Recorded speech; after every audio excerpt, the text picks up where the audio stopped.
Përshëndetje, sot do të përgatisim petulla të fshira me djath, dalin shumë të buta dhe tepër të shijshme. Për këtë recetë do të na duhen 2 vezë, 100 ml ujë, 500 ml qumësht, unë kam përdorur qumësht lope nga lufra,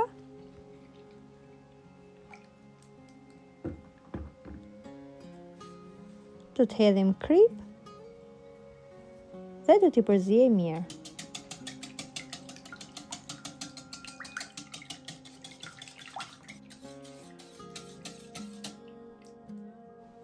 Pasi kemi përzier mirë, do të hedhim mielin. Për këtë recetë kam përdorur rreth 300 gram miell. Do vazhdojmë ta përzijem përsëri.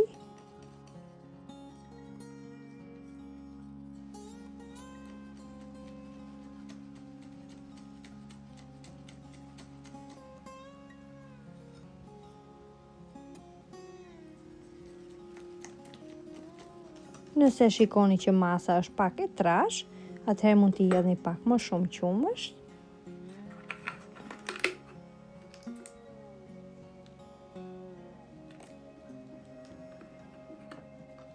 Do ta përzijim dhe e kemi gati. Do ta lyejmë tiganin me pak gjalp.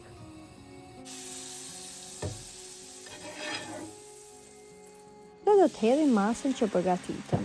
Duhet sigurohemi mirë që masa të përhapet nëpër të gjithë tiganin.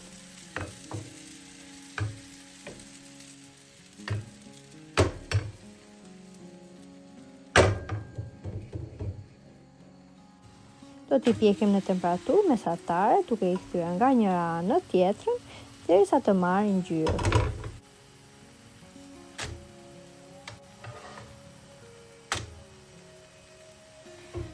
Në të njëjtën mënyrë do të veprojmë me të gjitha të mbeturat.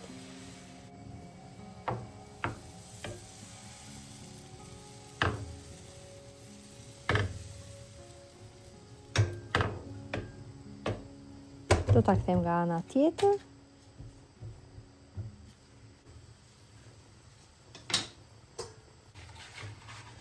Dhe tashmë krepat i kemi gati. Ndërkohë në një anë tjetër do të hedhim pak gjalp dhe 2 thelpi hudhër. Do t'i lejmë për 1 deri në 2 minuta dhe më pas do ta fikim zjarrin.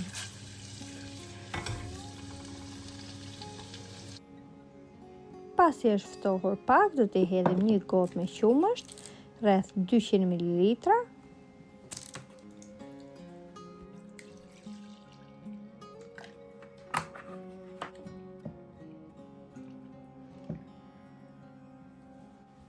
Tashmë krepat i kemi gati dhe do të vazhdojmë të bëjmë shtrimin e tyre në tavë.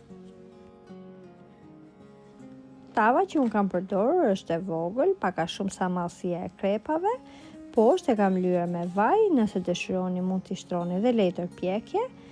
Siç e shikoni, kemi shtruar krepin e parë, e kemi lyer me masën me qumësh që përgatitëm dhe gjithashtu sipër do t'i hedhim djath të bardhë lope nga lufra. Në të njëjtën mënyrë do të veprojmë me të gjitha të mbeturat.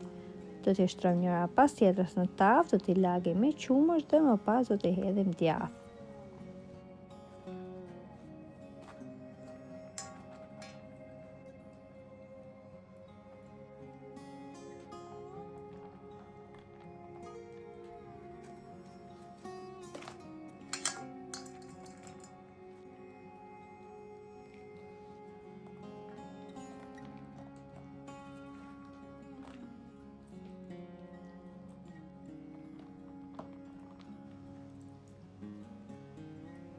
Tashmë do të vendosim dhe krepën e fundit. Do ta spërkasim sipër me pjesën e mbetur të qumshtit.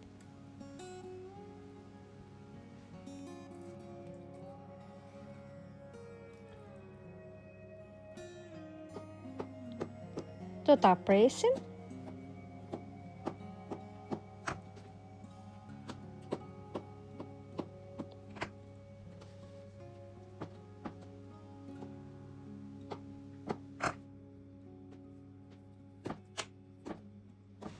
Dhe më pas do ta vendosim në furrë të parangrohur me 200 gradë për rreth 30 minuta. Tashmë siç e shikoni, është pjekur. Do ta lejmë të ftohet pak dhe më pas e kemi gati për ta konsumuar. Nëse e provoni në këtë mënyrë, ju bëft mirë. Dhe nëse video ju pëlqeu, mos harroni të bëni like, koment dhe ta ndani atë me miqtë tuaj. Shumë faleminderit që më ndiqni.